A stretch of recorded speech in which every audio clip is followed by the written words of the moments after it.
Morena tātou katoa.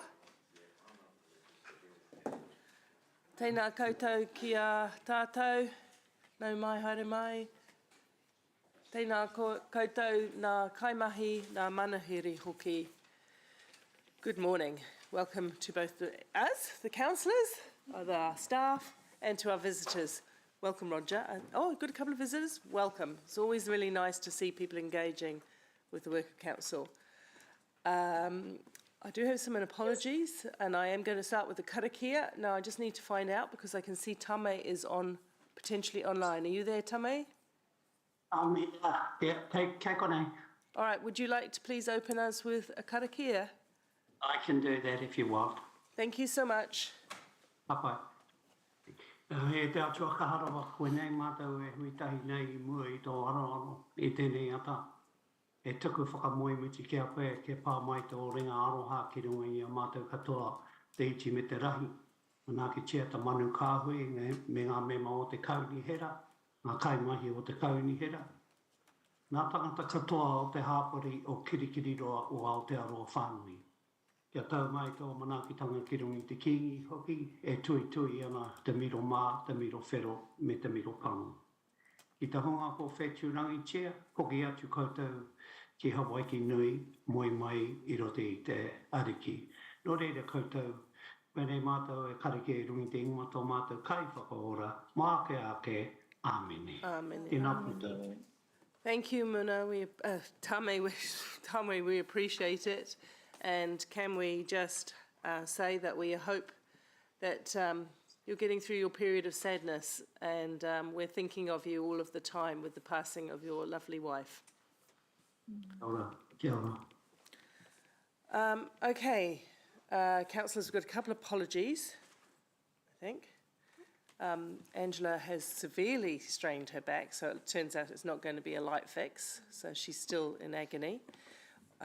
So she wouldn't be able to drive anywhere at the moment, so apologies for her. I haven't received any others, have you? You have? We do. I have here. Here's my sheet. Councillor Huaki for full absence. Councillor Hamilton is on leave, as you know. Councillor Van Oosten, who we also send our thoughts out to as she is dealing with the passing of her father and making arrangements for his funeral. And Deputy Mayor O'Leary. Councillor Tauriki hopes to join us before the end of the meeting. I'm not going to say when that is. So if somebody could please move that those apologies. Thank you, Councillor Bidder, Councillor Donovan, all in favour. Opposed, carried. Right. Good to see you and Emma online. Good morning, everyone. Good morning. Confirmation. Morning. Confirmation of the agenda. I don't think it's quite straightforward, so I'll also move and will second. All in favour? Aye. Declarations of interest. I am going to, I'm going to say that I'm connected with part of the General Manager's report in respect to an international relations visit. So I will, at the appropriate time when you get to vote on that, or I will step aside, but I might be able to talk to it, just give it some context at the very beginning. All right, thank you. So move that with that note of, it's not really a conflict, but however you do that, declaration of interest. We have a member of the public wishing to speak. Peter. Good morning, Peter. Welcome up if you want to come and sit here. And I promise we're not all that scary, really. Good-o. Thank you. Good morning. Okay, thank you. Thank you, Mayor. Thank you, councillors. This morning I'd just like to speak on item 8 on the agenda, the confirmation of the community outcomes for 24-34 long-term plan. And I note the motion is that the council adopts the 5 priorities from the 21-31 long-term plan as the community outcomes for the 24-34 plan. Now, I was perusing the Local Government Act 2002 under section 91, which is the process for identifying the community outcomes. And in point 2A and B, it says, the purpose of identification of community outcomes are A, to provide opportunities for communities to discuss their desired outcomes in terms of the present, future social, economic, environmental and cultural well-being of the community, and B, to allow the communities to discuss the relative importance and priorities identified from these outcomes. Me personally, I just have a question is, when did these discussions take place? I'm a ratepayer. I never heard about these opportunities, and how do I get an opportunity? You know, the 5 priorities to me, according to the motion, the 5 priorities equal the community outcomes. To me, the community outcomes equals my future lifestyle. And, you know, my question is, what will that kind of look like in the future for me? And in the 21 to 31 long-term plan, page 15 says, quote, as we continue to evolve into a metropolitan city, we have the game-changing opportunity to become a 20-minute city. It also says it's also about linking existing destinations, facilities, places of work and education with safe walking, cycling and public transport connections so our residents can safely access most of the things they need within 20 minutes. It's wonderful. I just note there, no cars are mentioned. Also, you know, kids no longer need to go to the mall because in the future kids will live at the mall. In a Stuff article on June the 10th, Kiwi Properties announced large investments in developing its malls into 20-minute cities, with build-to-rent developments ready in 1 year in Auckland. That's at Sylvia Park. They expect that. They also stated the company would also be working in partnership with Tainui Group Holdings on similar projects at the base and Centre Place retail outlets in Hamilton. You know, to me, that's multi-storey, high-density housing with a corporate landlord who, that corporate landlord is going to get a tax reward with the build-to-rent scheme. And also that landlord then is answerable to shareholders, not necessarily to multiple renters. So I want to stand up for our Kiwi lifestyle as I see it, before it becomes archived and part of history. You know, Kiwis are self-sufficient, very resilient, excuse me. You know, we're able to fix things when they break down. Kiwi ingenuity, the old number 8 wire, jumping in the car, heading to the beach for a surf. I love that. Driving to the bush, camp, fish, nature's really good for us. Heading to one of the many out-of-town walking picnic spots, a summer road trip. Jump in the car, just go, well, who cares? Just go somewhere. Kids playing in the backyard, building tree houses, having a game of footy with the neighbours' kids. And I like this one, walking around bare feet. You know, this is just to name a few things. I can go on and on about the things. And I'm not being historical in this. You know, I believe the Kiwi lifestyle is in jeopardy. So please don't sacrifice our lifestyle for any ideology or central government compliance. Also, I'll mention from the from section 91.3b under process for identifying community outcomes, it says in point B, must ensure that the process encourages the public, right? Encourages the public to contribute to the identification of community outcomes.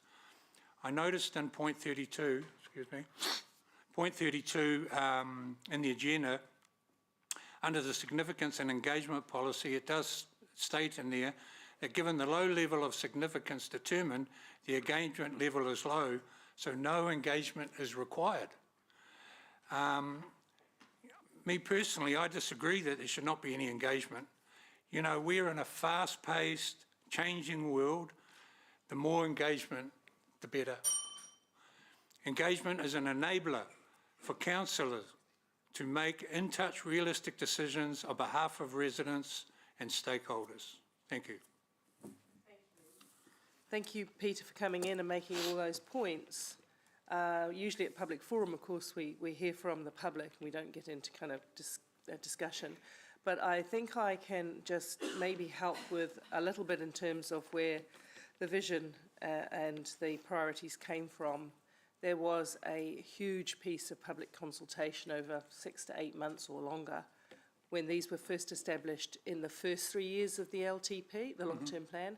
We're actually not making a new long-term plan, we're reviewing what was in place. So I guess there was radio interviews, citizen panels, outreaches in our neighbourhood with our neighbourhood groups, etc.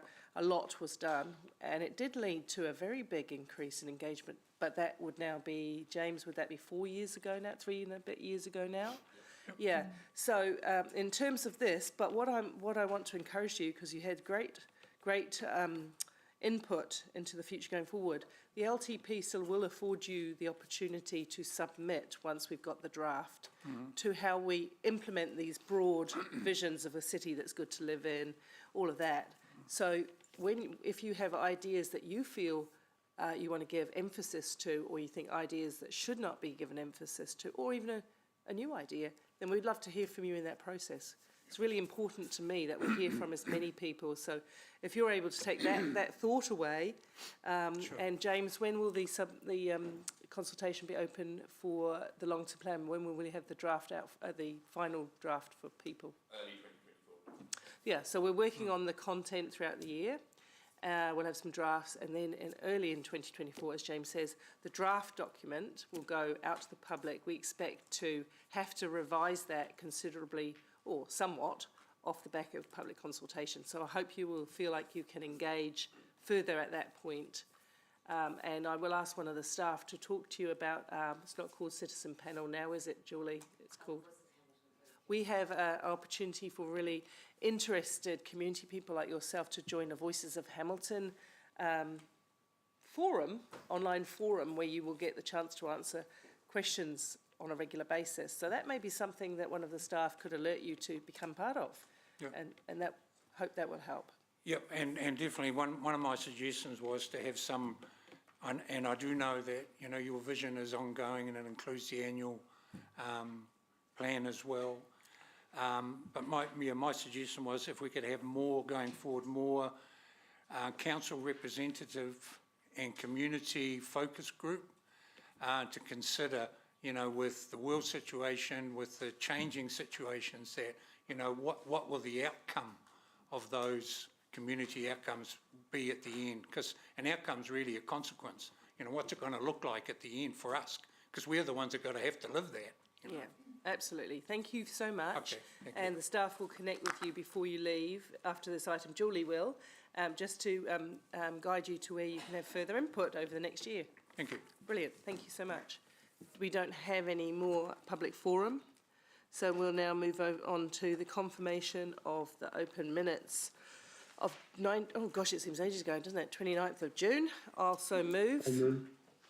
Oh, Ewan moves and I'll second. Thank you. All in favour? Okay, that means as we move on now to the confirmation of the council minutes on the 6th of July. I'll also so move, and I'll have a seconder, please. Anna, thank you. All in favour? Opposed? Carried. Welcome, Moko. Now we'll go on to my chair's report. I don't intend to dwell on this, but I'm going to have some help in covering off a couple of items. Yes, July is usually quieter, but it actually hasn't been because of a lot of things going on in the community.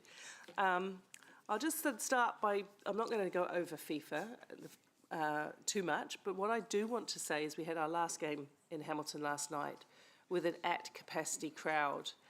And FIFA as an organisation, New Zealand Football, have spoken highly of the way that we have managed our part of the tournament at all stages. It has been acknowledged, I think it's fair to say at various times, Sean, we have one of the best pitches. So the Waikato Stadium pitch, the one that KJ pours his heart and soul into, is one of the best places to play. And that won't be forgotten in future bookings, I'm sure. Our staff were phenomenal. They're all absolutely exhausted now because when you think of Rebecca, she's been working on this for 5 years, 6 years or something, from the very first time that we conceived that we could partner with people to get our bid in for this. So all credit to Sean's team for, I mean, I'm the Johnny-come lately. I've been supporting it in later times, but the seed of the idea came long ago, and the the mahi to get it here long ago. So I'm really proud of Hamilton. I'm proud of the team for all the bits of work that they've done, and all of you who were able to get along to a game. I think you'll agree that it was quite a splendid occasion. So thank you, Sean. Thank you, your staff. One other point I want to make, and I made a point on social media about it today, because it really struck me how huge and how important the volunteer contribution was. So if you went to the game, you would have seen the volunteers at all places looking after your every need, and being so attentive and actually being really beautiful ambassadors. A lot of them were Hamiltonians, some of them I knew them, some came from the Waikato, all ages, all stages of life. They were all there, being beautiful, have a lovely game, all the little touches that made us stand out as a hospitable place to be. I had a really interesting conversation because I came across a volunteer who'd come from Portugal. He literally had come from Portugal because he loves following FIFA, and he volunteered. Another one of the volunteers is currently living on the East Cape, but came from Spain. So that was really fascinating. So we had global interest. At some stage, I'm sure Sean will bring through informational items, some feedback about statistics and such. But I just wanted to focus on that. Staff and volunteers are the focus of my big thanks today. Mayor Paula, if you wouldn't mind, if I could just respond Sure. to that. Thank you for your support, and also the support of all the other elected members throughout the last few years, leading up to the last couple of weeks.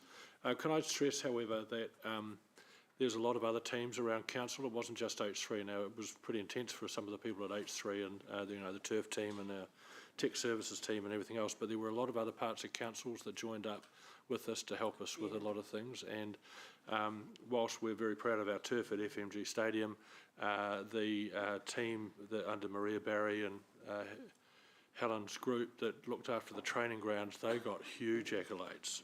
People were talking about the training grounds perhaps being a little bit better than FMG Stadium, so there'll be a bit of debate about that amongst the boys, but I do want to stress there was a lot of parts of council that contributed in different ways. Thank you. Absolutely. I guess I was being generic about staff, but yeah, I've met one of the younger guys who did the turf at Porritt Stadium yesterday at the game. Heart and soul passion. They just bought in 100% to this, you know. It really mattered to them.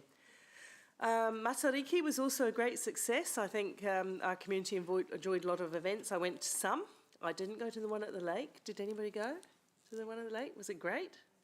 Yeah, so I heard it was a really big crowd. All right, so thanks again to the staff that run through all of those events. We have been to local government conference. The theme this year was super localism. I like to put that on because it sounds better, super localism. But it actually was a very good conference. We had a good team there, which people really appreciated, that we showed up and took that level of interest in it. So there was a lot of us learning lots. The political debates were well done and fascinating, because instead of having one politician and another politician speaking another time, they did put them on the stage together, and they did get the same questions, and the banter and the being able to see the differences between the positions was much more helpful when you saw them like that. And of course we did hear, I'm not going to go into the content, but we heard from Christopher Luxton and Prime Minister Hipkins.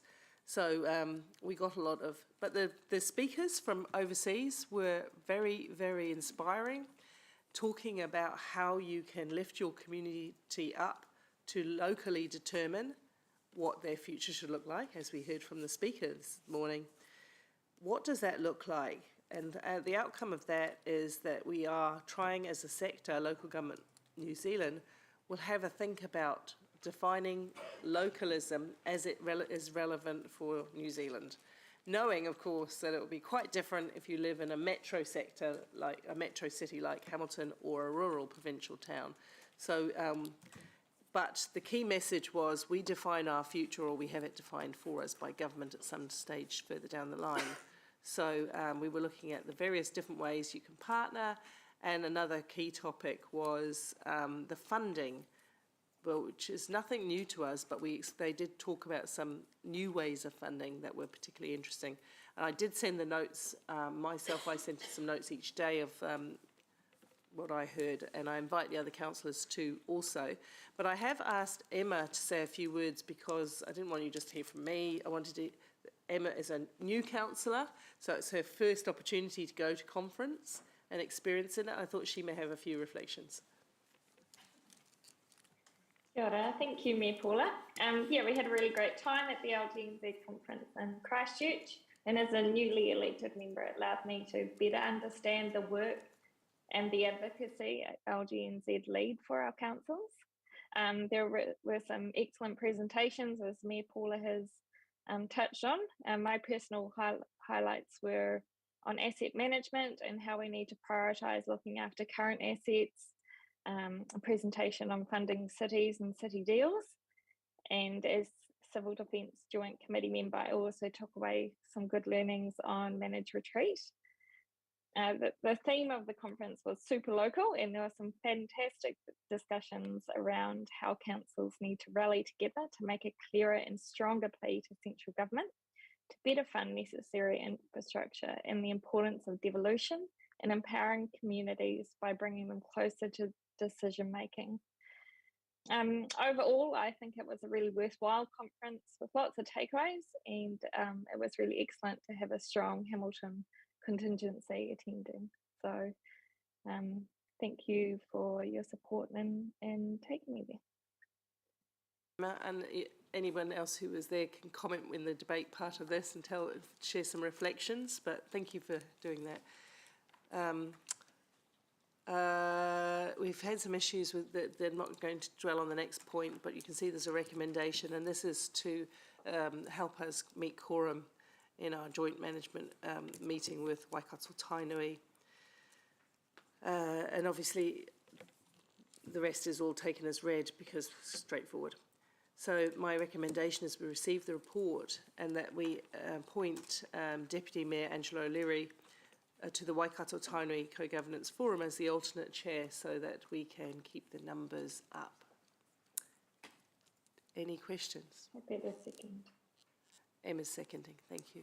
Any questions? No? Any debate? No? Go. I was just going to lean in on or add some extra support around FIFA and the great work that was done within the organisation, but externally. And your point about or Sean's point, or whoever made the point about volunteers, was absolutely spot on, because events like that don't, go all that well unless you've got a good crew of people that are prepared to really weigh in and help out. So it showed a really neat spirit within the city, which I thought was quite cool. The other thing I would add is that when you get a world-class event like that comes to your city, it helps bring other service operators up as well. And I think that what we can rely on now is seeing the overall quality level of our offering come up, because we've had such an exceptional event here in our city. And I think that that's the sort of benchmark we've got to be aiming for in the future going forward. And not only just to sports, that can go across all recreational activities, theatre events and all sorts of things. So I take my hat off to the organisation for how well they've done and how seamless the event seemed to go. So good stuff. Well done. Thank you, Mark. Any other comments? Councillor Bitter? Thank you, Mayor Paula. I think we should take this opportunity in relation to FIFA to minute that Hamilton is not as boring as Palmerston North. Well said. Excellent. Well said. Yeah. Any other comments? Anna? Just quickly, in regards to the local government conference, I just wanted to acknowledge, I guess, what I saw there is really strong leadership from our young elected members, and it just struck me that, I don't know, I just felt a lot of hope in the future, seeing that leadership come through, and the intelligence and reason, and I don't know, just a whole lot of things that really just stood out to me from the Yeah, I'm referring to you, Mark, yeah. But also, Mayor Paula, your leadership down there, and Deputy Mayor Angela's as well, not only at the conference, but in providing an opportunity for us to spend time together and get to know each other more. It's so fundamental that those relationships are good, so I just really appreciate that part of it also. Thank you. Thank you. Moko, any reflections on Te Maruata or?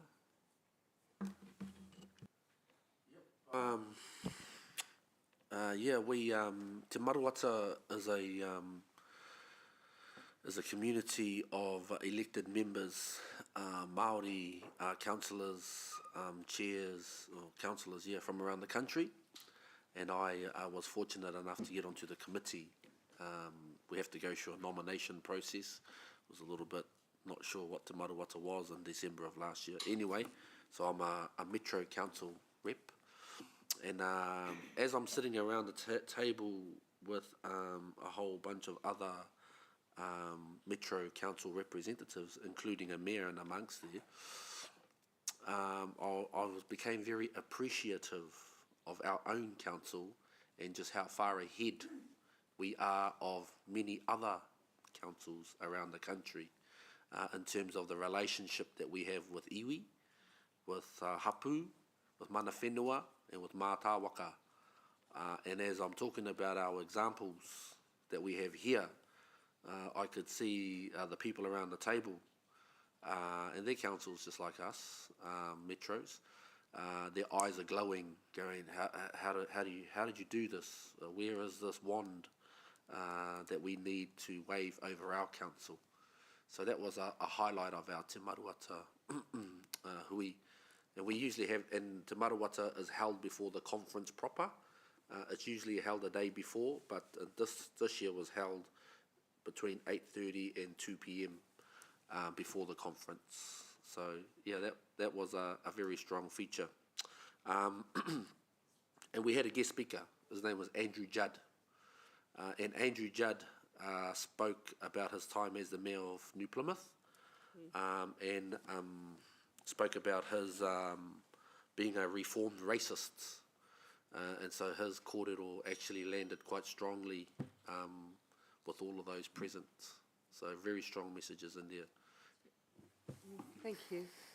Thank you. If there's no one else to speak, I'm just going to, something I omitted in my first speech, I'll do in right of reply, just to acknowledge that Tainui Novotel received high accolades as one of the highest performing hotels in Australasia over this tournament.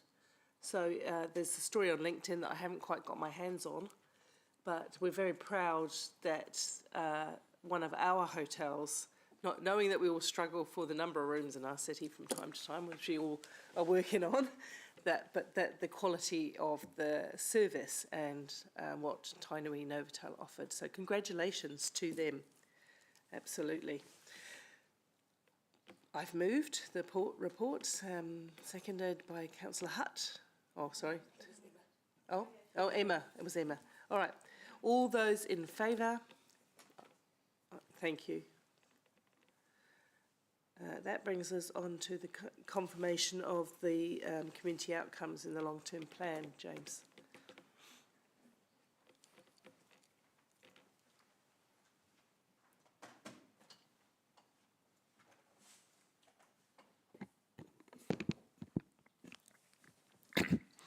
Kia ora koutou katoa, ko James Clark, tako ingoa.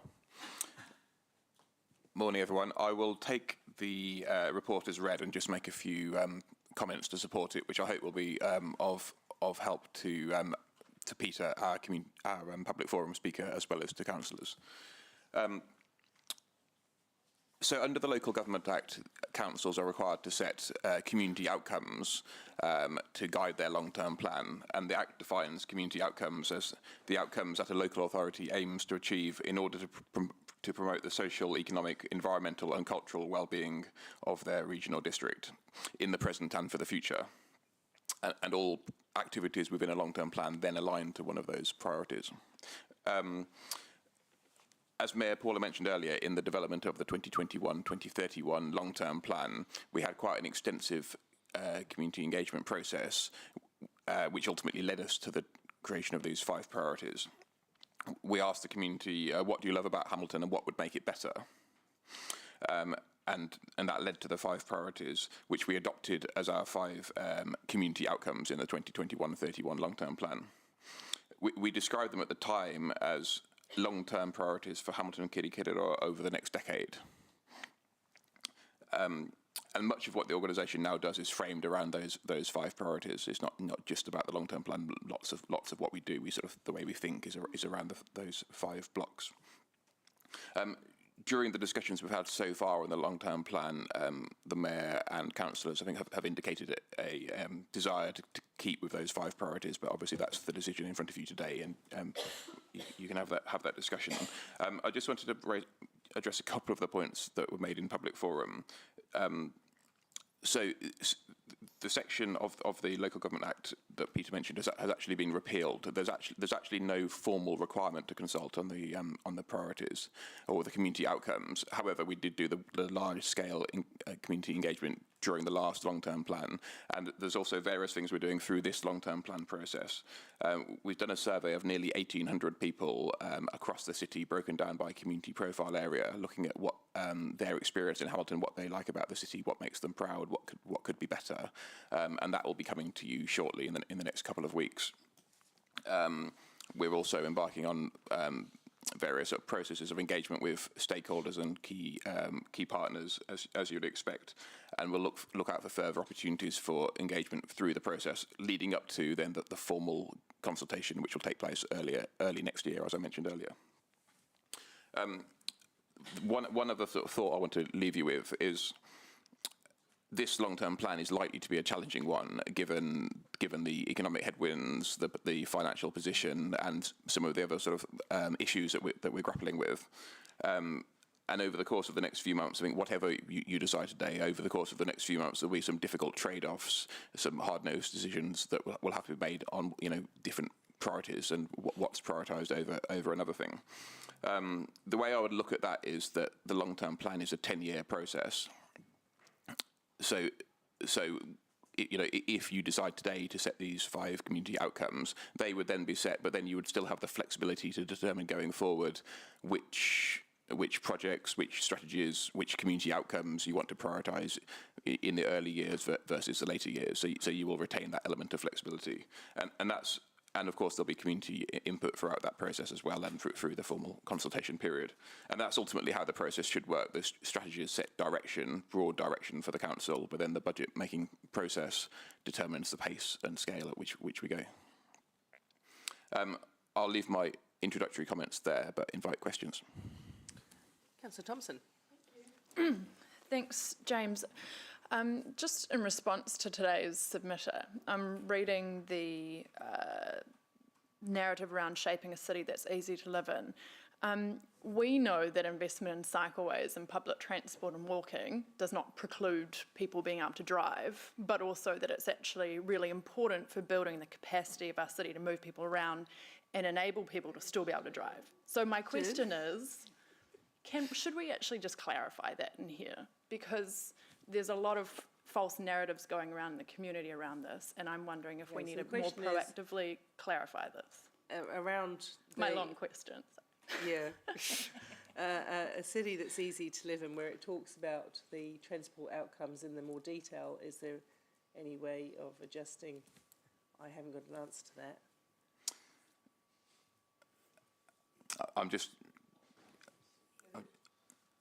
Come back to me. Come back to Sarah. Have a think. I mean, page what? 20. Yeah. Page 20.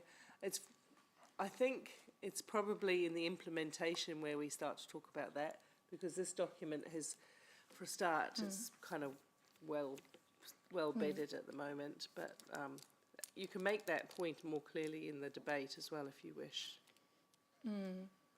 Will this document, because I guess, will this document continue to be kind of promoted as a key document for talking about these priorities for the city? We don't have immediate plans to publish it, but I'm sure it is the kind of thing that can we found over the last 3 years it has been helpful to be able to point back to the to the previous version of this. So yes, it is likely to get James, publicity if I through can that be way. helpful, this forms the basis, isn't it? So it's like the bedrock off which the conversation That's right. for the LTP comes. So we would look at one of those, a city that's easy to live in, and we would then, through what we decide to fund, be able to address that outcome. So it's not, there's plenty of scope, is guess what I'm saying. In terms Okay, so the majority of, just to clarify, the majority of community discussion stuff will be outside of this document. There will be the opportunity to make those clarifications there. Yes, It'll be on the LTP itself. absolutely, yes. Yeah. Does that help? Okay. Yeah. Cool. Councillor Tauriki. James, thank you for their reports. I note item 16 in the report. Thank you for that. Should we go out for consultation, and I anticipate that we will, are elected members, do elected members champion aspects of consultation? If so, how? If not, why not? Given that we are helping to shape this, I'm just wanting to know, this will be my first one, I'm wanting to know where the accountability sits with us. Yeah, great question. Well, so first of all, we're legally obliged to consult on a long-term plan. So with annual plans, there's an element of discretion, but long-term plans we have to consult, as we would want to, because it's obviously the really big sort of strategic sort of prioritisation sort of setting process. And as we get closer to that formal consultation, we'll discuss with you.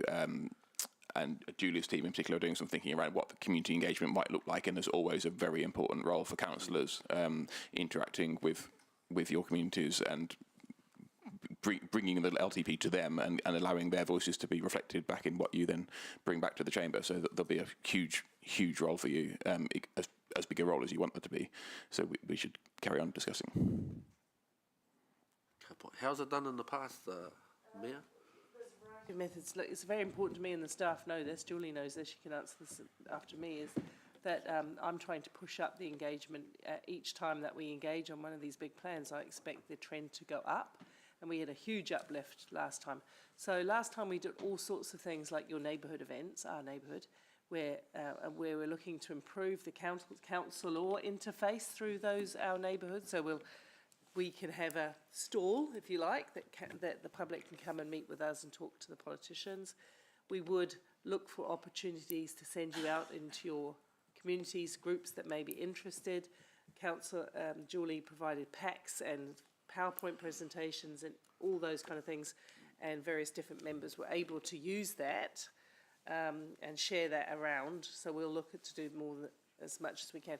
Also, we did some radio interviews, and there were many voices on those radio interviews, not just mine, thank goodness. So little videos. I think you cycled through Brooklyn Park at one stage, Sarah. So, yeah. So we will look to creative ways of making sure our faces, our voices support. Do you want to say anything else you've got planned, Julie? Other than just to support what you're saying, Mayor Southgate, sorry. That's right. Yes, so we actually, very well timed question. We've actually got a meeting tomorrow to flesh out a bit of an engagement plan. We are really keen to do all those things we did last time because we ended up with about over 5,000 responses to our long-term plan, which was a bit of an unheard number, which was great, but actually do more this time. And we're also looking at how do we engage more with some of our key partners. We've already got a meeting arranged with Mana Whenua to have a talk to them, but also some of our other key partners that will work with us to help us deliver the outcomes that Council wants to seek for the community. So we will be coming back to you shortly with all that interesting information. But it will be quite intense. Through me to you staff. I think what you're hearing is you've got a lot of really passionate councillors who want to be part of those conversations, and we will help you in whatever way we can to do that. Obviously, when you're going out with the LTP, the key thing is to not to promote, but to share the draft council's position. People will have different views. When we're out representing council, we're representing council. The time to represent our own political views will be in the debate, not in the... Do you see the difference?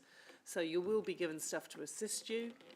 And, you know, we'll basically all go out and say, this is what we're proposing, what do you think? And there'll be some tools to help us do that. If you want to do something, just get hold of James and Julie. If you've got something, you saw something coming up and you thought that might be a contributor. Can I just come back further on Councillor Sarah's question? So just looking at page 28 on Diligent, which sets out the details of the city that's easy to live in. So I guess there's two ways of doing this. If you you'll note that it doesn't talk about 20-minute city specifically, which is a term that has obviously become somewhat misconstrued and misunderstood. However, if you did want to make changes to this wording to make it even more explicit of what this isn't about, you're welcome to do so, and I would suggest that's probably best done through the debate to have that conversation.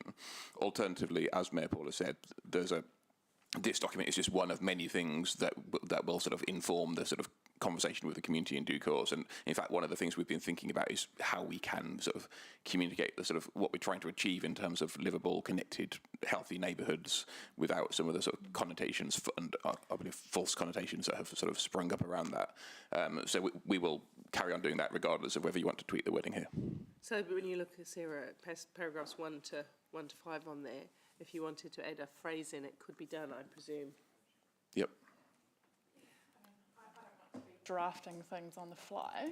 Are we able to just give a general direction to provide some I clarification think so. within the document? I think so. And what you're talking there is noting that effective transport roads, effective and efficient roads is still part of our future. That we're looking at a balanced total transport system, so that there's context. I think that makes sense. Yep, that's fine. Okay, so I'll ensure that is done. So it'll be on the action list, and we'll just, if it doesn't, you come back to us. Okay, Councillor Taylor. Can I just question the appropriateness of doing this on the hoof like this? This is a document that has gone out for public consultation. As we talked about the long process there and the amount of work that's gone into putting it together. Is it appropriate just to, on the hoof here, just be inserting things because one elected member wants something to come across in it? We can put it as a resolution and you don't have to agree with it. It's only really a tweak. And yes, you're right, it's a document that went through, but we're re-adopting it at this point for the basis of this next 3 years. So theoretically, there's nothing wrong with the democratic right to make adjustments to the language. But is it appropriate to have adjustments made that aren't even explicit? We don't even know what the adjustments are. There's a directive to staff to make it, to fit in this. Is that appropriate? I don't know. In any shape or form? The other alternative is for us to agree that should happen and have a moment to just consider what the wording would look like and put it into the resolution. That would clear that up. Then you could either like those adjustments or not. Sorry, and one last question. Is it appropriate, given this is a high-level document, to be actually, as you've made that point yourself in the introduction, to be suddenly moving down to a lower level? There are other places for that, other documents for that, rather than doing it in this high-level document. This is a blueprint that's been asked to be confirmed. Actually, we could do all sorts of things with it. We're encouraging people not to. Make a mountain out of a molehill here. So what I am happy to do is leave this to debate, where I will make some points around, I guess, just and leave it there. And I can trust that we can address this issue through further engagement with community. Yes, and it won't be reflected in this vision document. Yeah. That way. Okay, so you're happy with that? Yeah, happy, thank you. Yeah, I think the point I was making is because we haven't adopted it this time, there is every right to amend words. I'm right, aren't I? Yeah. And, yeah. Okay, anyway, I think we're all on the same page. So I'll move that the outcomes be used for the LTP. Sarah will second, thank you. And we will go into the debate. Just as the mover, I will say, this document still is a very strong basis for a city. When you look at the 5 visions and then you look at some of the action points, some of the focuses behind those, there's a lot of scope in here. But I'm also really pleased that the public at the time bought into it so well. We were all gobsmacked at the amount of engagement. It was the first time that we'd seen so many people take an interest in defining the vision for the city. So we're really pleased with that. One issue I do want to make in my debate, which I make every time with the LTP, it's called a long-term plan. It's actually called a 10-year long-term plan. And so it's not a 3 + 3 + 3, and Blair knows I say this every time. By law, it's a 10-year horizon plan for us to know where we're going to be in 10 years. So this isn't year one, it's year, what year is it? Is it year 7? Year 4. So if you consider that trajectory of 10 years, it's in year 4. So you wouldn't expect us to chuck everything from the past out and start again. It's around adjustments and noticing what's working, what's not, and those kind of things, what we can afford and what we can't, rather than starting again thinking you've got a brand new sheet, blank piece of paper to start an LTP. I feel quite strongly about that. I think if government wanted you to do a 3-year plan, they'd call it a 3-year plan. There you go. That's me. Oh, you've gone. Anna, Councillor Casey Cox. Yeah, I agree with what you said, Mayor Paula. From my perspective, reading through those goals, and I like the fact that we're sticking with them, partly because it offers some certainty and some stability to a community that I think there's a lot of change already that people are facing, and I just like the idea that we've got a longer term vision that we're persisting with. And when I look at those goals, I see them reflective of, you know, a lot of our strategies, if not all, and that brings me a sense of you know, satisfaction as well, because it's like all those things are coming together strongly, and you know, we consult on our strategies as well, so to see them reflected in those goals, it just means we, from my perspective, we're on the right track with it, and that we should carry on. And there's many things in there that we've been debating recently around affordable housing. Our commitment to Te Ture Whaimana, I think, comes through, and the river is reflected in the lake, and there's just lots of synergies in there. So I'm really happy to continue with this document. Yeah. Councillor Thompson. Thank you. I'm supporting readopting these. We don't need to reinvent the wheel. It's only been 3 years. Consistency is good. These had a lot of support from elected members when we put them together last term. And they reflected feedback that we'd received from the community around what they felt mattered to them in terms of living in the city, what they were proud of, what they wanted to see more of. So I'm very comfortable with that. Really, my concern is the narrative that is building within the community, fueled by things like the 20-minute city, I guess, misinformation.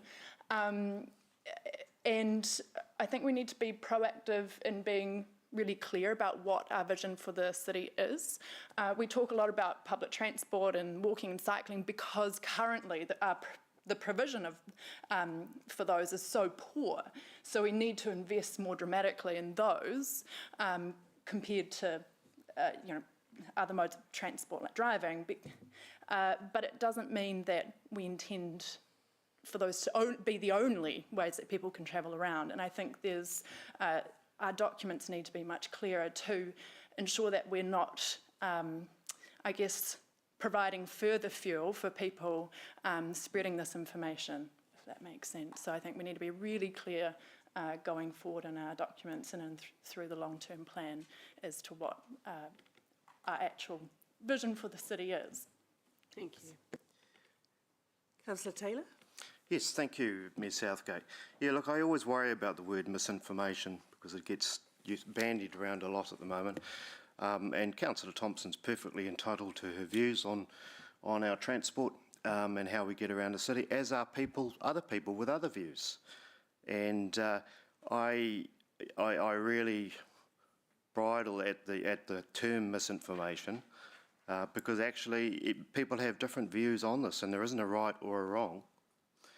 And you know, for instance, and I go back to the fact that this is a high-level strategy, and the important thing is the implementation of it. And that's where a lot of debate, and I don't have any issue with the high-level strategy, but I do have concerns if we're looking at trying to inject something into the strategy to say everything's okay, because it's a subjective thing, and the proof is actually in the pudding of how we implement these things. You know, there'll be a line of commuters on Thomas Road who right now do not think Hamilton is a good city to get around, because we've removed the 2-lane access on the roundabout and there's only 1 lane. And I was there the other day and the queue went all the way back to the park. Well, it's an example of it's a subjective thing, and the proof is in the pudding and how we implement these things. Thank you. Okay, thank you. Councillor Hart? Thank you. I guess I just wanted to just take a moment to just acknowledge what these 5 priorities are. And I think there is a really worrying trend of misreading into things, or to looking for malice into things, because our 5 priorities say a city that's easy to live in. It doesn't say a city where you will be confined to your suburb and not allowed to leave it. A city where our people thrive. A central city where people love to be. A fun city with lots to do. A green city. I think it's really important that we take that language on the face of it, because when people are saying what's misinformation, it is a malicious reading into these words and misconstruing the intention of council, and I think that's actually really dangerous.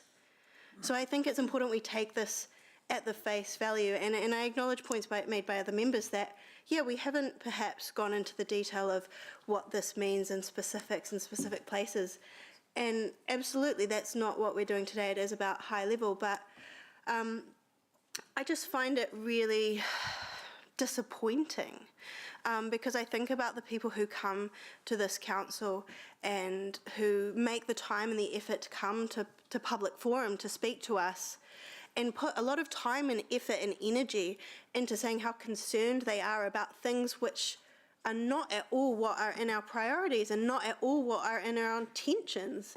And I think that we're actually really misleading the public, and I think we're wasting their time. And I think that's actually dangerous if we want people to continue to engage with us. So I think it's important we be clear about taking these 5 priorities on the face of them and the intention they're meant with. Thank you. I'm not going to exercise a right of reply on this.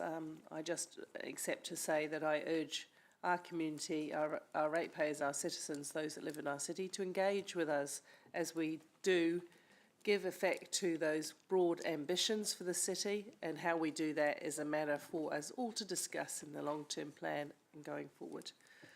So I've moved, haven't I? Have I moved? Sarah seconded. Sarah seconded. All in favour? Thank you. That now brings us to freedom camping legislation. Good morning, Mish and Greg. Good morning. Morning.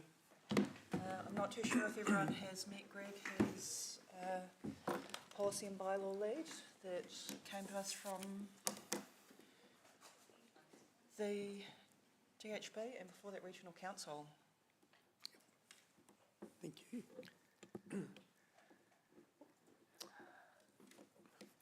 Morning, everyone. It's good to be here. I'm talking to the report on freedom camping.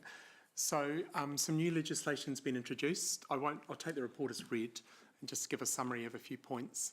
Some new legislation's been introduced for us, and it makes some amendments to small things like definitions linked to freedom camping. So in talking with our Parks and Reserves team and our transport teams, we looked at bylaws which have provisions related to freedom camping, and that's our traffic bylaw and our Parks, Domains and Reserves bylaw, and picked up on the changes in legislation to make sure that we weren't being inconsistent with the new legislation that's been introduced on self-contained motor vehicles. So We also talked about issues regarding freedom camping. Were there any issues currently for Hamilton? And both teams said no, not currently, because freedom camping isn't something that's big here in Hamilton. So for that reason, we stuck to making the amendments that were required with the new legislation. So as I said earlier, changes to definitions, a new national rule where we've got a default position that freedom camping must be in a self-contained vehicle, and that definition has also changed slightly. So when we looked at what we had in those two bylaws, we made small changes to reflect and be consistent with the new legislation related to freedom camping. So, there's also some changes to fees and the fines regime. So we had a specific provision on that in one of our bylaws, so we've amended that as well. So the amendments you'll see have been track changed, are small, and they relate to those changes in the legislation. Thank you. I do have a small question around, where did I just see it? Okay, page 35 of the report in Roman numerals 5. The homelessness exemption. So a person is not freedom camping if they're unable to live in appropriate residential accommodation. What happens to those in our city that are using camper vans or vehicles as their accommodation? Because we've had a few issues reported to us where and their sanitary conditions haven't necessarily been. So are they caught by the new sanitary provisions or not? No, they are excluded from. So if they under the new park by the legislation. lake because they're homeless and they discharge dirty water, or what other opportunities are there to send them to somewhere with facilities, toilet disposal facilities, etc., or how do we work that? Yes, I might pass to Because I've seen them washing their clothes by the lake as well. Yeah, I'm not entirely sure that we can completely answer that for you, Mayor Southgate. The City Safe team, Calvin's team, or the Parks team would usually be the ones who would make contact with people who are caught by the homelessness provisions, to work with them essentially to see if there are any other alternatives available to them. I don't know that they would necessarily take hard enforcement action, and I like trespassing, for example, in some circumstances would be available to us, but I think that the teams work through talking to people, trying to understand their situation, and the social services within the city who might be able to help them. No, that's good. It's just that, I would hope that would happen, but they turn up at anywhere between 11 and 2 o'clock in the morning. They're not there during the day. They're moving around. I just wondered why that was an exemption. Just from the sanitary provisions, they should be self-contained as opposed to, because I don't want anyone sleeping in a car or a van because they have to, unless they're on holiday and they want to. Yeah, the changes to clearly exempt people who are homeless has been a policy position of the current government. So I think the teams work with people on a case-by-case basis as best they can. Councillor Donovan. It's probably more of a question to Sean. Do you think freedom camping will increase the longer it takes us to get a hotel in Hamilton?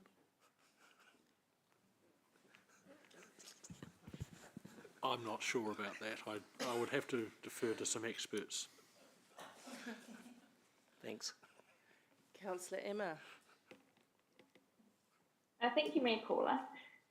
Something that jumped out at me on page 51 was a prohibition of freedom camping at the Glenview Club, and I'm not sure if this bylaw is going to target the motorhomes that currently park at their facilities, but if so, what consultation has been done with the club and how this might affect their business?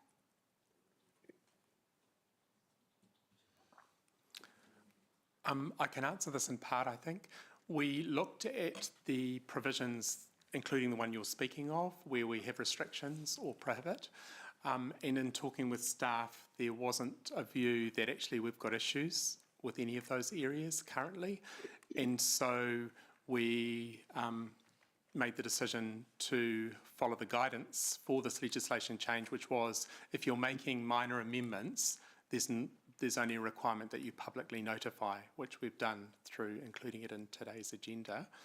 We didn't go further than that because staff didn't feel that there were particular issues with that site or others that are mentioned in our bylaw. So for clarity, if there was an appetite to do further reviews to the bylaw, aside from the amendments that have been put forward today, we wouldn't be able to do them by straight council resolution. We would have to go through a consultation process, like a full consultation process, but we can certainly take that question back to the staff who in Parks who look after that area and get some further feedback from them. But any changes like that would have to go through the full consultation process. Sean has an additional. Yes, look, if I could just go further to that question, because I actually do have a bit of background experience in the motorhome industry. Staying at the Cosmopolitan Club or any other place is not actually freedom camping because they're getting permission or invited to actually stay on someone else's property or land. The question would be, is it permissible for them to do that on that site? Is it consented? And so, and in that case, it is consented, I hear Blair saying. So that doesn't necessarily intrude on this particular bylaw question. Perfect. That's very helpful. Thank you. Councillor Ewan? Yeah, a couple of questions. I just want clarity over the term non-self-contained vehicles. So that would, in fact, exclude, as far as I'm aware, the majority of camper vans that have self-contained toilets and showers versus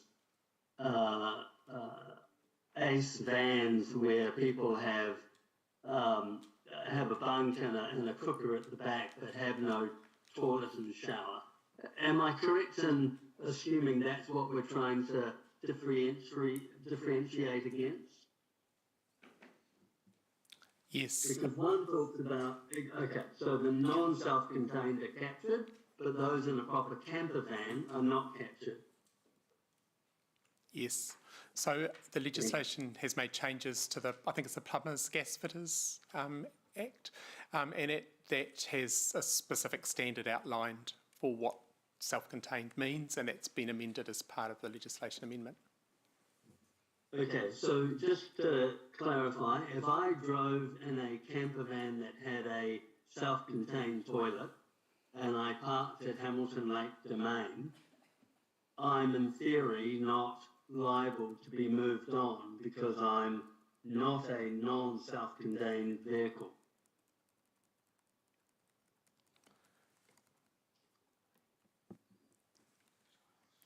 The provisions that we currently have in the bylaw would apply.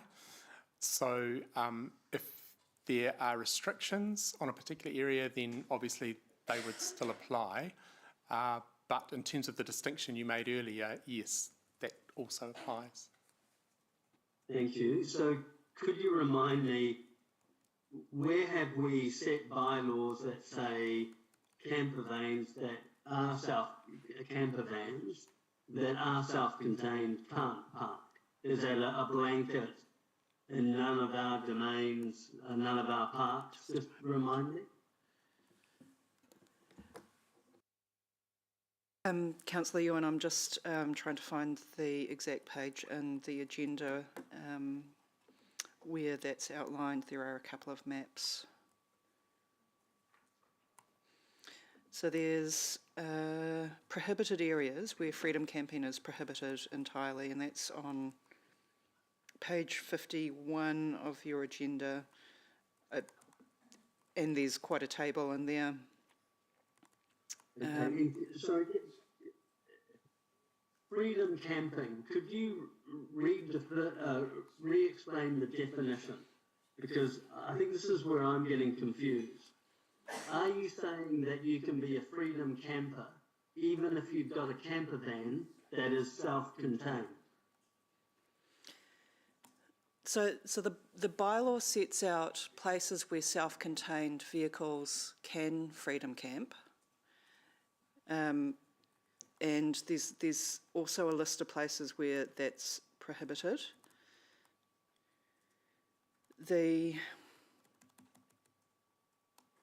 Sorry, I'm just trying to find the actual definition. So the definition of freedom camping is I think we have got self-contained vehicles. So what the bylaw is doing is saying if you're self-contained, here are the areas where you can stay. There's other restrictions around that, around timing and that sort of thing. And then areas where it's prohibited. Sorry, Councillor, I feel like I'm not answering your question very well. It isn't good. It's not material, I guess. The only other comment I have is the link on the report on page 34, Freedom Camping Act 2011 doesn't go anywhere. It's a broken link. Apologies. I'll ask the team to... Now for the fourth time I clicked it and it worked, so just ignore me. Okay. The 3 times that I clicked it before it didn't. Okay, it's now showing. Thank you. Thank you. Andrew? I just want to consider 2 situations and get an understanding of them. The first is a truck driver, like some of the long haul trucks do have the ability to sleep in them, and I don't think that should be captured or targeted. Any comments on that? Are we allowing that? I would have to go back to the team and check what the transport team are doing. Usually the freedom camping provisions is you can freedom camp on our roads unless it's specifically prohibited for up to 3 days. Right. But I'll have to check with the team, Councillor Bitter. I think if there's an appetite to, I suppose, review this bylaw in more detail, we can certainly take that feedback on board and look at doing a more detailed review. The changes that we're proposing today we can only make because the legislation specifically says that we can make them without going out to consultation. Yeah. It does feel like some of these questions we could probably better address if we put in a briefing or a workshop to unpack that a bit more. Right. And the other is probably similar, so I'll just cover it quickly. I recall a case where a guy stopped his car because he was tired, slept in the car. It was a different council, I think Napier or someone, and well, it's probably Auckland. Yeah, I can't recall anyway. And he got a ticket for freedom camping. Woke up in the morning with a ticket for freedom camping, and the Land Transport Act actually, I think, allows people to choose if they're tired to stop and sleep in their car. So just avoiding picking up those people and what we're doing to control freedom camping. Have we got? Yeah, going have into we got discussion a now, mechanism so what I suggest we yeah. do, sorry, I shouldn't have even let that example prevail, good one that it is, Yeah. but what I suggest we do is exactly consider whether we have another discussion about this, because there are some other questions around the nuances and providing support to homeless people versus having people camp in certain areas that we may need a closer look at. So I'd suggest that we just put it to the side and we'll find a time. It won't be an urgent time for staff, given LTP is the big noise at the moment, but we will schedule it for a discussion. It would be helpful to staff, therefore, if you could email Greg or Mesh, both, the sort of questions or concerns that you have, or interests, because you'll be able to look more into the detail now, having opened that link. So if you send your questions, concerns, and wishes around this, we'll have another go outside outside of this, but in the meantime, we have a resolution which we kind of oblige because of we're bringing up to changes of the law, right? Yes, we're that's making it correct. consistent with the law. So let's look at that, and I'll so move. If there's and Councillor Anna Casey Cox will second. Any debate, councillors? I just make a couple of broad comments. Freedom camping has been a huge issue up and down the country. In fact, we've been far less impacted by it than many of the other councils have. It has, when done poorly, it has had extreme environmental impacts, even on some of our most beautiful tourist scenery. It, you know, with rubbish being thrown into natural areas and no toileting, etc. So, as much as we don't want to impinge on people's freedoms to roam and holiday and explore, I do think we need to think about it. And I suspect that if we have a further conversation about freedom camping, we'll find that the issues that Hamilton faces as a city are quite different to some of the other areas. Some of the pinch points, the rub points are quite different. So thank you for the work, Greg and Mish. And we'll have a chat in our next planning meeting about where this could sit, given the load we've got on at the moment. Ewan. Yeah, look, I'm intending to support it today, and I'm by no means trying to say that I don't believe we don't need to be mindful of the potential environmental damage that can be caused by freedom camping. But I do believe there are some fine nuances of camping in a vehicle which has a self-contained mechanism, both in terms of toilets and showers, and I'm just concerned that we are making it harder for those people while trying to eliminate a very small, badly behaved group of people. And on top of that, I just want to point out the inconsistency where the government then legislates and says, oh, by the way, if you are homeless, we're going to not prosecute you in any shape or form. That then raises the issue of, well, what defines homelessness? How do we differentiate that from someone who's sitting in a van who happens to have a cooker out the back and moves around a lot? Are they homeless or are they a tourist? Do you see my point? And so I think it's poorly drafted. I accept that it's not our poorly drafted recommendations, but the legislation, I think, is poorly drafted because it leaves ambiguity, which I think is going to be really hard on our enforcement people. But look, it's the legislation. I'm happy to pass it. I don't think we need a workshop because, to be honest, let's be honest, we often don't turn up to workshops, and then staff go to all this effort and there's one or two people there and we all think maybe it probably wasn't worth having in the first place. That was me. It was yesterday, wasn't there? All right, we'll go to the vote. All hands? All in favour, please say aye. Opposed, carried. I'm going to take a 10-minute stretch. Yeah, because I'm a believer in getting up and moving. Could we have 15 minutes? 15-minute stretch. Sitting is the new cancer, as they say, so up we get.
Right, we're back.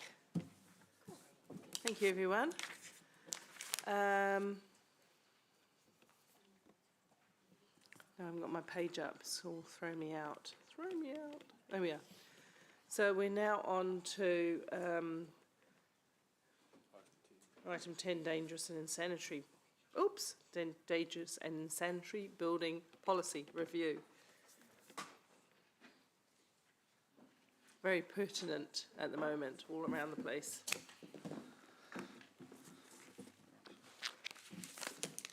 Good morning. Morena councillors. I'm happy to take the report as read. I'll just highlight a couple of quick things if I may. You may recall this this document came before council in May earlier this year before we went out for public consultation. We didn't get a lot of response through the public consultation, maybe not surprisingly, given it's quite a bespoke piece of policy and aligns very closely with the Building Act. The one amendment that has been made since it came to council was just a correction to Fire and Emergency New Zealand, so a naming update. Otherwise, the policy substantively is the same as what it was previously and what was brought to council earlier this year. So happy to take any questions. Are there any questions? Would somebody like to move it? Councillor Donovan, Councillor Tauriki. Any questions? No, that's because you've done a sterling job. Thank you very much. Any debate? Debating? That's his discussion, his debate. Great report. Yeah. Yeah, fantastic report. That's the debate part of the over. Thank you. No, thank you for your good work. Not being too flippant. I know that there's a lot of detail that goes in here, and that the fact that we didn't have to change much is really testimony to the good work that you have done in this space. So thank you. We'll go to the vote. All in favour? That's it. Carried unanimously. Thank you, everyone. Chief Executive's report, item 11.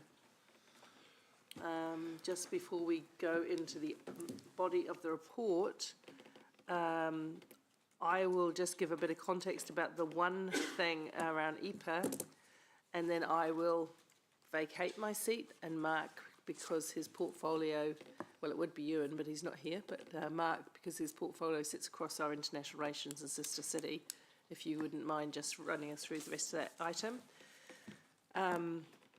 All I want to say is that we have received a very warm invitation from EPA to go and to go and see them.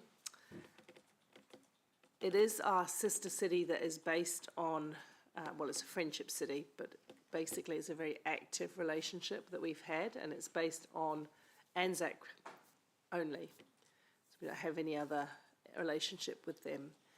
And over the years, a number of informal things have happened to build that friendship, and all credit to former Councillor Peter Boss, you know, with his military hat on as well, for and other councillors, including Ewan, who's not online at the moment, sadly, who helped create this relationship. The outcome of which, of course, is the Menin Gate every night in that town, at the Menin Gate that was built to reflect the fallen and remember and honour the fallen. They play the last post and read the ode. And they're doing that on behalf of our New Zealand fallen soldiers from the First World War, but obviously in capturing all military personnel for future forward. And I'm not sure exactly where with the geography yet, but there are New Zealand soldiers laying in Yper, in the soil in Yper. You will be quite familiar with the garden that we have here, the Yper garden that was gifted, and how beautiful that is as a memorial. And they also have in the wall, in the remembrance wall, is a grave from Yper of one of our fallen, just to remember that connection that we have. So we'll have a life connection with them. It occurred to me through our sister city visit, sister city work, which Ryan started, and Ewan and Mark in their portfolio will help me with, that there was a chance to strengthen our relationships with our sister cities in different ways. And one of the ways we're going to do this is to add some value to our relationship with EPA, is to take them a gift, which Sean will tell you about, which was donated by people who are very supportive of keeping the spirit of Anzac going. And we will also be recognising a bugler who's played at the Manning Gate on behalf of us and others for many, many years, with some kind of honour when we get there. A museum exchange, and I will be taking some messages via video from some of our youth, and hope to get some youth videos back to bring back to Hamilton. So that's the bare bones. Just to let you know the background of that, the gift that we will take will sit in the Hamilton Park, which is nowhere near as developed or as formal as the EPA Park is here. It's quite, we feel there's an opportunity to refresh this and leave something that New Zealanders who travel the world will appreciate there too. So I'm going to go leave it to you. I'm just going to sit back.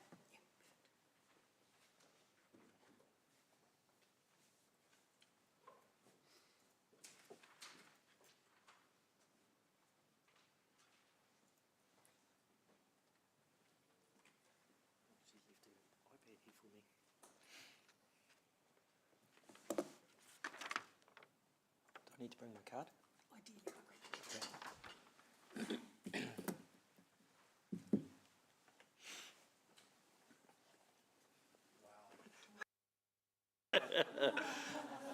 Is this a picture you could get used to?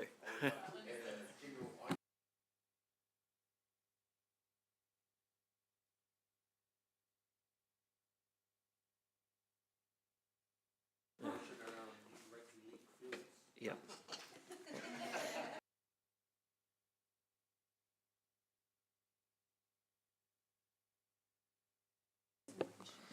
I'd just like to hand over to Sean to introduce the item, and perhaps you can all think about some questions. Right, thank you very much, Chair. Look, I think the agenda in front of you is hopefully fairly self-explanatory. This is not an extraordinary item. It does come up every so many years where a mayor is asked to represent the city with a visit to EPA. I won't talk really about the gift. It's detailed in the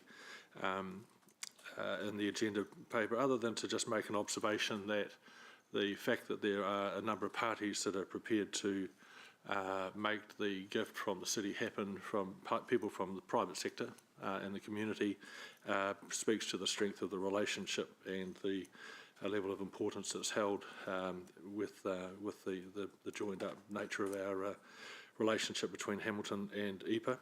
In terms, this agenda item is seeking your approval to expend money for travel costs for Mayor Southgate. The costs will be found out of the Mayor's existing travel budget, so it's not new funding or anything like that. It's from an existing budget. So I'm happy to take any questions. No questions? Right. Do we have we got a mover? Anna, Councillor Casey Cox and Kesh to second. Okay, I'll open it up for debate. Councillor Anna, would you like to? Very much to say, just that very supportive of Mayor Paula carrying on this tradition and continuing to build this relationship, which I think, you know, beyond what it is primarily about, is also really important to have these relationships to discuss and share ideas about the future and the kinds of initiatives and things that each place has underway. I think that's the kind of global world we want to live in, where relationships are strong. So certainly support this. Thank you. Yeah. Thank you. Councillor Kesh is the seconder? No. Okay, Councillor Bitter. Thank you, Chair Donovan. Absolutely supportive of this historical connection. Travelling to Europe for 4 days is hard, particularly in economy class. So I was very pleased to talk to Mayor Paula earlier, and I hope she manages to get a upgrade and take and take some more time off as well. To otherwise it is hard work. So thank you for doing this. Awesome, thanks. Councillor Louise? I just want to support the comments about how lovely it is to strengthen this connection, and I think it's really lovely to see acknowledgements of war or also peace that don't in any way, or I guess speak to the realities of what has happened there. So I think that's really nice. I just also wanted to acknowledge Mayor Southgate's train trip that she will be taking, and if we could get some photos of how cool the train will be, that would be really great. I tried to work out how comparative that distance would be from Te Huia, but my maths isn't that quick. But no, I think it's also really nice to, you know, send our elected members to experience other places, and I'm looking forward to the train update. Thank you, well said. No one else? Okay. I've got a couple of comments. Obviously, going to Brussels, and with my background in chocolate, I would be expecting that we would see some high-quality delicacies come back our way. That would be appreciated. But on a more serious note, I'll just echo what the others have said already. In China, they have a word called guanxi, which stands for relationships and connections, and it cuts across all aspects of life, just just as we do here in New Zealand with our te reo and araha and so forth. And I think, given we haven't been able to travel for so long, and international relationships like this are so important because they just shrink the world a little bit more and make us all a little bit closer. And I think that is a really good place for people to be. In a time when there's so much division going on, you know, why can't we extend a handshake to people further afield and say, hey, you know, nice knowing you. And what they do, you know, reading through that report and knowing, I must admit that when I first read it, I misread the word buglers and I thought it was burglars. I thought something wrong was going on, but anyway, I'll deal with that. Yeah, okay. That's all I'll go with. Thanks for your time.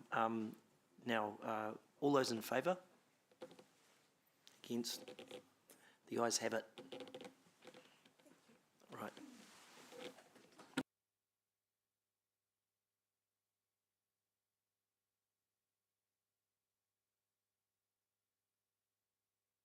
Amy, I'm just confirming you got my vote. I was listening, but I had my camera off. Yes. Thank you. Can I just say feel very privileged to be able to go, and also that I will work as hard as I can to create value both in IPA and to bring value back to Hamilton Kirikiriroa through this journey. Louise, I'm going to go from Paris to IPA on the train. It's very, very fast. Oh, well, I might, well, maybe. It depends on the airfare, but one of the, I'm looking forward to it. I've been on the TGV before, and those high-speed trains, they're really fantastic. Anyway, right, what are we up to now? Is there anything else in the report? No, that's it all, isn't it? So just resolution to move to P. So I'll move that we move into public excluded. Councillor Donovan will second. All in favour? Thank you.